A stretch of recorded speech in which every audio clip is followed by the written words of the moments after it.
দুর্গাপূজা গেল, কালী পুজো গেল, সবটাই আমাদের মনে হচ্ছে যে চলে গেল, কিন্তু না, প্রত্যেকটা সময়ে আমাদের একটা করে ফেস্টিভ সিজন আসে।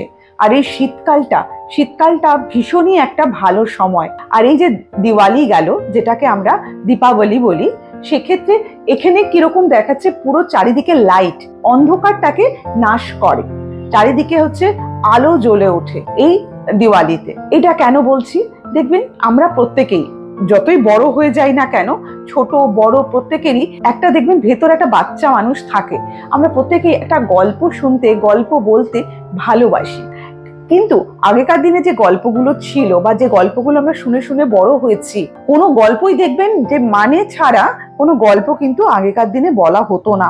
সেই গল্পগুলোই আমরা শুনে শুনে বড় হয়েছি। কিরকম, ধরুন একটা কথা বলি, দেখুন আমাদের প্রত্যেকটা মানুষ আমরা জীবনের পথে চলছি, ঘরে আছি, বাইরে আছি, বন্ধু আছে, আত্মীয় আছে, প্রত্যেককেই আমাদের বিশ্বাস করতে হয়, প্রত্যেকটা মানুষের ওপর ভরসা করতে হয়। কিন্তু এরকম কোনো মানুষের ওপর ভরসা বা বিশ্বাস করা উচিত নয় যে কিনা আপনার বিশ্বাস বা ভরসা রাখে না। এরকমই একটা গল্প ছোটবেলায় আমি মায়ের কাছে শুনেছিলাম। কি বলুন তো, বলছে একদিন একটা ব্যাঙ জলে এবং ডাঙায় দু জায়গাতেই থাকে, তো ব্যাঙ জলের মধ্যে ছিল, আর একটা বিচ্ছে ওই জলের পাড়ে এসে, পুকুরের পাড়ে এসে দাঁড়িয়ে আছে। এবার দাঁড়িয়ে আছে, সে কিছুতেই, তার দরকার ওই পাড়ে যাওয়ার, কিন্তু সে কিছুতেই জলটা তো পার করতে পারবে না, সেই জল এত বড় জলাশয় সেটাও পার করতে পারবে না, তাকে কারোর উপর ভর করে যেতে হবে, তাই না? তখন সে ব্যাঙটাকে বলল যে ব্যাঙ, তুমি আমাকে নদীর ওই পারে নিয়ে যাবে? তখন ব্যাঙ বলছে যে আমি তোমায় নিয়ে যেতেই পারি, কিন্তু তুমি তো আমাকে যদি কামড়ে দাও।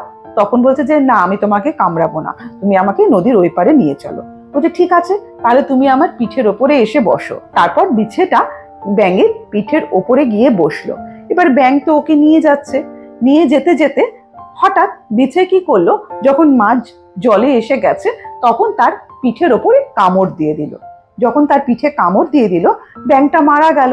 ব্যাঙটা কি হলো, জলে ডুবে গেল। ব্যাঙ তো মারা গেলই, বিছেও কিন্তু বাঁচলো না, বিছেও কিন্তু জলে ডুবে মারা গেল। এরকম, মানে এতে আমরা শিক্ষাটা কি পাচ্ছি, যে বিছা টাইপের কিছু মানুষজন যাদেরকে আমরা ভরসা করতে পারি না, তারা আমাদের পরিবারের কেউ হতে পারে, তারা বন্ধু বান্ধব হতে পারে, অফিসে যখন কাজ করছি এরকম অনেক বন্ধু আপনাদের আশেপাশে থাকবে, তারা নিজের কাজ পণ্ড করে নিজেদের শেষ হয়ে যাবে জেনেও অন্যকে কখনোই আগে যেতে দেয় না, তাকেও শেষ করে দেয়। এখানে বিছেটা তো মারা গেল, সে তো যেতেই পারলো না, সেও মারা গেল, নিজে মরে গিয়েও সে কিন্তু ব্যাঙটাকে ক্ষতি করে দিল। তাই আমাদের আশেপাশে এরকম অনেক লোক ঘুরে বেড়াচ্ছেন, এরকম অনেক লোক আছেন যারা কিনা যে আপনাদের ভরসা বা বিশ্বাসের যোগ্য ব্যক্তি নন। সেটা বললাম তো, কাছের লোক হতে পারে, দূরের লোকও হতে পারে। সেই সমস্ত লোকের হাত থেকে বেঁচে থাকতে হবে। কারণ একটা জিনিস জানবেন, যে মানুষের স্বভাব কোনোদিন চেঞ্জ হয় না।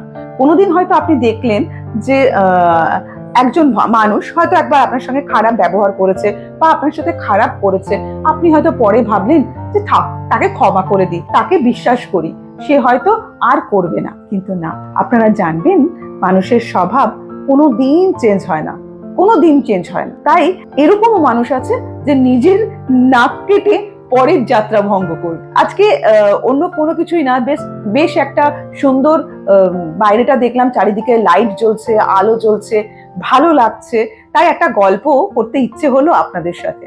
সেই একটা গল্প বললাম আপনাদেরকে, কেমন লাগলো জানাবেন।